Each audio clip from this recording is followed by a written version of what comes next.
पुढची बातमी आहे बुलढाण्यातून भेंडवळ गटमांडणीच्या भाकिताची। यंदा पाऊस सर्वसाधारण राहणार असल्याचं भाकीत भेंडवळ गटमांडणीत करण्यात आले।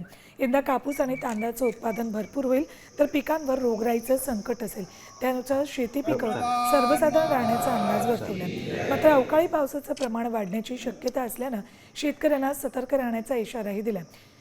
अशा सोबतच राजकीय पातळीवर सध्याचं नेतृत्व कायम राहील, परंतु तणावपूर्ण परिस्थिती राहण्याची शक्यताही व्यक्त केली।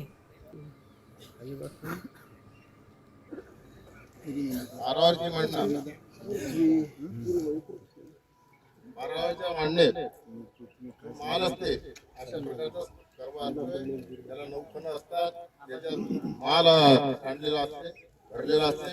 तर तो माल जो आहे उभेकडील 2 खणावरच माल म्हणजे माती पडलेली आहे, त्यामुळे उभेकडील भागात जास्त नासाडी दाखवते आणि माल थोडा तांबडा पडलेला आहे अर्धा, आणि अर्धा जो आहे सर्व तो पांढरा आहे, त्याच्यात वारोळ पण आहे। त्याला वडा भजा आहे पण बाहेर आहे, भजा आहे याच्यात, ते असे चव त्याच्यात महत्वाचं असते करंजी। तो करंजी कुठल्या अवस्थेत आहे, सरकारची तिजोरी आहे समजा, सर्व देशाचे आर्थिक स्थिती।